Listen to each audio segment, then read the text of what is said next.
Bismillahirrahmanirrahim. Assalamualaikum warahmatullahi wabarakatuh. Alhamdulillahirabbil alamin. Alhamdulillahilladzi a'azzana bil Islam wa mahma ibtaghaina al-'izzata li ghairihi adallana Allah. Asyhadu an la ilaha illallah wa asyhadu anna Muhammadan 'abduhu wa rasuluhu la nabiyya ba'da. Allahumma shalli ala Muhammad wa ala ali Muhammad warhamna bi rahmatika ya arhamar rahimin. Amma ba'du.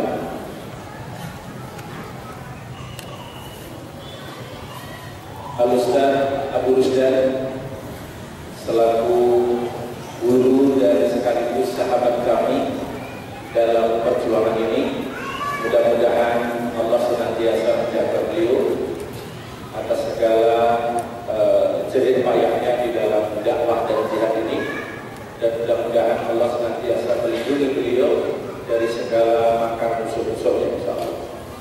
Kita doakan amin. Para hadirin yang dirahmati Allah, para jamaah bedah buku Syahwat Politik kaum Syiah yang saya kemudian ganti judulnya menjadi Syahwat Politik Agama Syiah, supaya kita menjadi tersosialisasikan bahwa ada agama baru yang sedang berkembang di tengah kita ini. Maksudnya baru ini tadinya tidak dikenalkan dan kompleks di dalam agama Islam ini. Nah, kita perlu menegaskan kepada kita semua, ada orang yang berkeyakinan bahwa Syiah ini berfungsi menjadi agamanya mereka. Nah, inilah yang mau kita bedah pada pagi hari ini, dikaitkan dengan syahwat politik. Dan saya tetap mempertahankan kata-kata syahwat ini karena memang judulnya kemudian menjadi bombastis dan judulnya menjadi menawar, karena berarti penulis ingin menggambarkan bagaimana hasrat kuat orang-orang Syiah untuk menguasai dunia ini melalui jalur politik.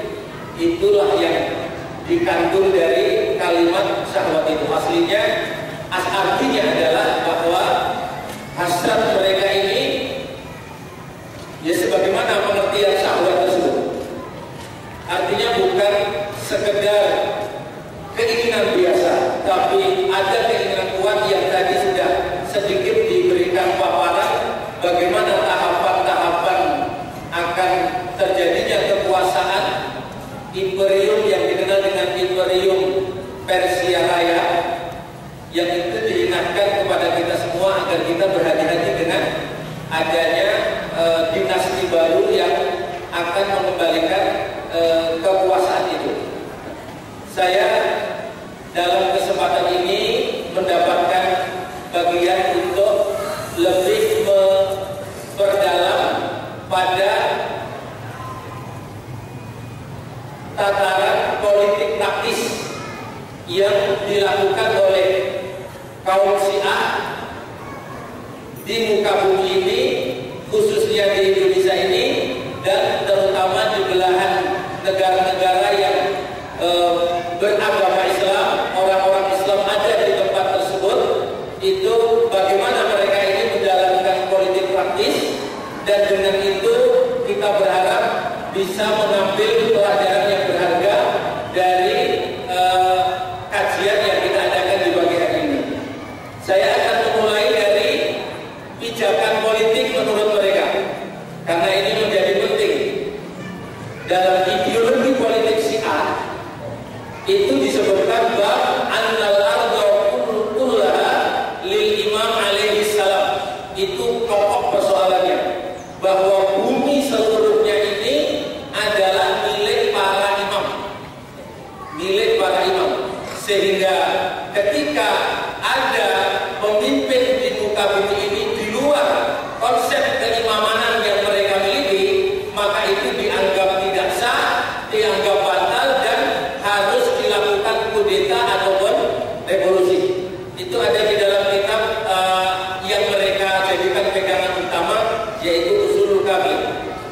Kemudian saya lanjutkan dalam tataran praktis dari strategi politik Syiah khususnya di Indonesia, maka dapat kami sampaikan 4 poin yang paling mendasar.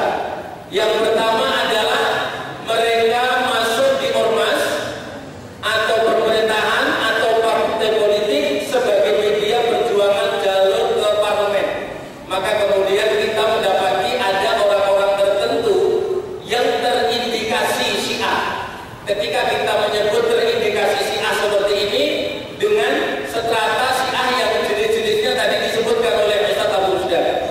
Ada yang karena relasi, ada yang karena ideologi, ada juga yang karena tidak ngerti, salah paham tentang Syiah sehingga dia berada di dalam lingkaran Syiah tapi tidak sadar. Ada yang kemudian mereka sedang bertakiyah, ada juga. Maka semestinya kita menyadari hal itu, tapi pada prinsipnya semuanya dengan segala jenis tadi judulnya ya pokoknya dia ini adalah pendukung Syiah, begitu aja cara memvonisnya. Nah, mereka masuk ke dalam tataran DPR, kemudian DPRD, kemudian bahkan MPR itu dicoba untuk dimasuki. Yang kemudian adalah yang kedua adalah jalur parlemen tersebut mereka pilih karena dianggap lebih strategis dan mempunyai sasaran yang jelas, yakni ikut serta dalam pembuatan berbagai kebijakan yang akan melindungi komplotannya. Saya tidak menyebut kelompoknya, tapi komplotannya. Ini yang pasti akan mereka lakukan. Yang nanti perlu didiskusikan tentu, apakah kita kemudian ikut-ikut seperti itu? Tentu bagi manhaj Ahlussunnah yang bersih di dalam menegakkan agama, kita tidak perlu harus berkotor-kotor di dalam menegakkan agama ini. Alias kita tidak mengikuti alur yang dipahami oleh Syiah ini. Tapi perlu mewaspadai adanya gerakan kejahatan melalui penyusupan lewat lembaga-lembaga pemerintahan yang ada sekarang ini. Yang kedua adalah untuk mengamankan target-target itu, mereka berjuang dengan partai-partai yang sudah stabil dan memiliki tren suara yang meningkat. Maka Jalaluddin Rahmat itu tidak mengambil partai bulan bintang yang dapat 0, ataupun partai Islam yang lainnya yang hidup nggak mau tapi mati juga nggak mau. Itu kemudian dia nggak masuk ke tempat itu, dia justru masuknya ke PDIP. Untuk apa? Karena dia akan berlindung di tempat tersebut untuk mencari aspek legalitas yang mereka kehendaki. Baru-baru saja saya diberikan WA sebelum masuk ke sini bagaimana dia dan beserta komplotannya di parlemen itu berhasil memasukkan undang-undang aturan keberagaman agama yang otomatis nanti ketika berkeyakinan Syiah itu dengan undang-undang yang diloloskan itu akan kemudian memudahkan mereka masuk ke dalam mendapatkan pembelaan secara hukum yang berlaku, hukum negatif yang berlaku di Indonesia ini. Yang berikutnya adalah dari sini dapat dipahami jika pada tahun 2009 mereka loncat dari partai-partai seperti PAN kemudian menuju ke Partai Demokrat dan PDIP. Maka inilah yang seringkali kita perlu pahami tentang persoalan tersebut. Untuk mengamankan target-target itu, mereka berjuang dengan partai-partai yang sudah stabil dan memiliki tren yang sangat kuat. Berikutnya saya melihatkan di sini adalah skema gerakan politik Syiah di Indonesia. Ada visi, ada gerakan pendidikan, dan ada gerakan kultural. Jadi kita seringkali terjebak bahwa politik Syiah ini itu terkesan santun karena kita sering mendapati suatu tindakan-tindakan yang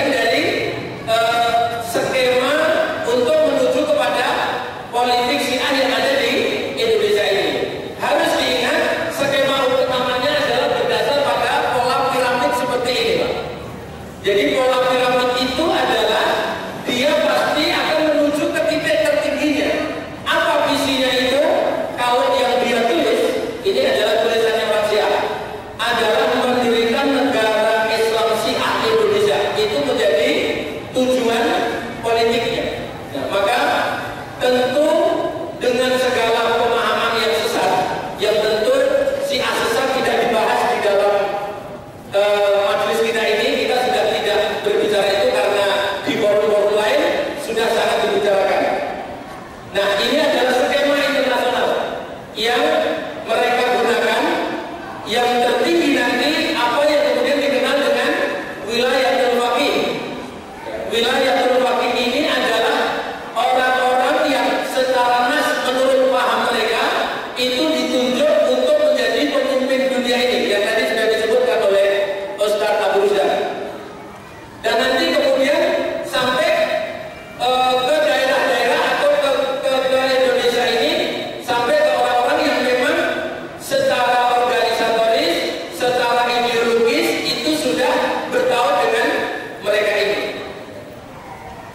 Ya, hadirin yang dirahmati oleh Allah Subhanahu wa taala, maka dalam hal ini kita bagi yang masih berada di dalam partai dan masih memberikan dukungan kepada partai-partai tertentu, hendaklah mereka mewaspadai ini, karena akidah mereka ini berdasar kepada akidah menghilangkan semua kepemimpinan di muka bumi ini yang tidak versi mereka, tidak versi imamiyah yang mereka, dengan melakukan kudeta maupun revolusi. Jadi justru peringatan Ustaz Khalil Akbar di depan para anggota DPR beberapa minggu kemarin atau minggu yang lalu itu menjadi cambuk bagi para penegak pemerintah. Apa artinya? Bahwa justru yang membahayakan untuk NKRI itu adalah Syiah. Yang membahayakan untuk apa ini? Terjadinya revolusi kekuasaan, kemudian melakukan kejahatan-kejahatan politik untuk sampai kepada kepemimpinannya, itu adalah Syiah. Dan sekarang ini mereka justru keliru, justru umat Islam yang ingin menegakkan agamanya dengan baik, ingin menjaga peradaban Islam ini dengan baik, justru dengan istilah mereka ini Wahabi atau Salafi, mereka ini kemudian dijadikan sebagai target utama terhadap pembasmian ini. Ini adalah sebuah kesalahan besar. Nah, saya lanjutkan. Menyusup itu juga melalui jalur politik, seperti yang dilakukan oleh Jalaluddin Rahmat ini melalui PDIP. Tentu masih ada orang-orang unsur pendukung yang lain. Kita ambil sampel ini kenapa? Karena dia yang sudah 24 tahun menyembunyikan dirinya, tidak mengaku Syiah, mendapatkan aplaus di tengah masyarakat. Kemudian setelah itu dia ketika memungkinkan untuk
situasi ini dan untuk memperjuangkan langkah mereka, di mana target utamanya adalah mengembalikan Persia Raya yang dulu ditaklukkan oleh Khalifah Umar bin Khattab radhiyallahu anhu. Maka Abu Lu'lu'ah sekarang ini yang menjadi eksekutornya terhadap ini Khalifah terbaik ini, itu kemudian dijadikan sebagai pahlawan di Iran. Replikannya berada di Iran. Kemudian yang berikutnya masih berkait dengan politik Syiah di pergolakan internasional. Inilah pusaran pergolakan yang pasti akan terjadi di tengah-tengah kita. Semua daerah yang sedang bergolak di tempat tersebut itu tidak bisa kita pisahkan dari perilaku, tindakan, makar, kelicikan daripada Syiah. Yang pertama adalah tentu yang paling mutaakhir adalah Yaman. Kemudian yang kedua adalah Irak, yang ketiga Suriah, yang kemudian target antara berikutnya adalah Kuwait dan Bahrain. Bahrain sudah hampir pasti untuk bisa diambil. Irak sudah pasti diambil. Maka kepada kita, ketika kita ini terlibat di dalam jihad, berada di tiga atau di daerah-daerah tersebut, sesungguhnya kita sedang jihad melawan sebuah kelompok yang akan menggantikan Islam ini, yaitu kelompok Syiah. Dimanapun mereka pasti ada di tempat tersebut. Mari kita waspada dengan hal itu dan kita tidak bergeser fokus gerakan dakwah kita dan jihad kita, bahwa ini menjadi ancaman nyata di tempat tersebut. Sedikit kita gambarkan bagaimana Hausi itu kemudian kelompok kecil yang begitu cepatnya melejit yang di Yaman ini ya. Ini bagaimana mereka ini memperoleh kekuasaan ini begitu cepat di tengah, kata Syekh Urebi, berhadapan dengan lebih dari 300.000 pasukan Yaman yang bersenjata lengkap. Kenapa kelompok kecil ini begitu kuat untuk melakukan kudeta, bahkan sekarang ini sudah sampai kepada melakukan pengalihan pemerintahan transisi selama 2 tahun ini, dan kesemuanya dikuasai oleh Syiah Hausi ini. Pada dasarnya sesungguhnya Syiah Hausi ini adalah tadinya berpaham Zaidiyah, yang kata Syekh Urebi itu adalah lebih dekat kepada Ahlus Sunnah. Kenapa demikian? Karena dia tidak mencela sahabat, kemudian tidak punya akidah raj'ah, kemudian tidak punya keyakinan badan, dan kemudian tidak punya perilaku taqiyah, tidak punya perilaku taqiyah. Nah, ini menurut perhitungan beliau.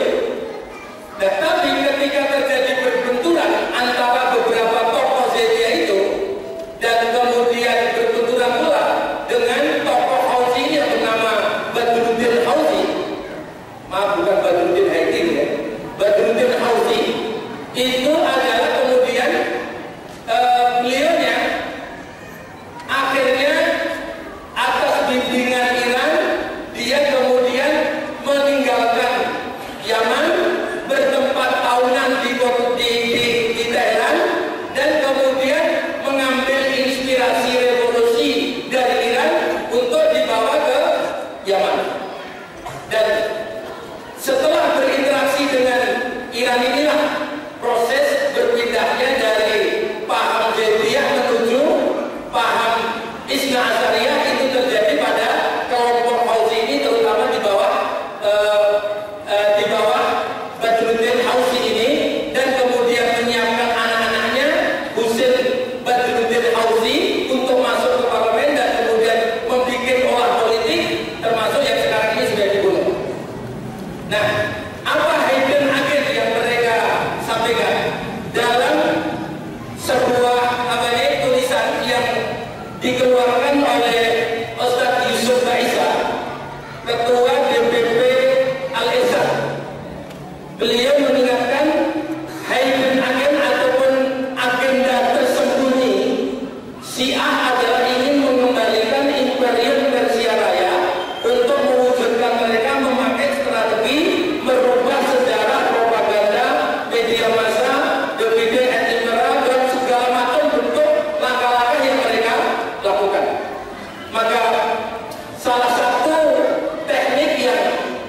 disampaikan oleh seorang pakar senior intelijen mengomentari tentang peristiwa penyerangan Arifin Ilham. Itu adalah olah intelijen yang memang menggunakan unsur Syiah untuk dibenturkan dengan Sunni, dan ini dibaca secara gamblang oleh para pakar intelijen bahwa ini adalah sesuatu yang mudah bisa dibaca. Oleh karena itu kita tidak boleh lengah terhadap langkah-langkah ini dan tindakan-tindakan ini, bahwa ada langkah-langkah yang mereka mulai lakukan yang kemudian dikenal dengan testing on the water, atau mencoba ngetes dulu apa seberapa tingkat responnya. Maka kalau kemudian sekarang ini umat itu lumpuh terhadap serangan tersebut, maka kemudian jumlah atau dosis penyerangan pada skala-skala yang lain pasti akan dilakukan yang lebih masif daripada persoalan tersebut. Nah, jadi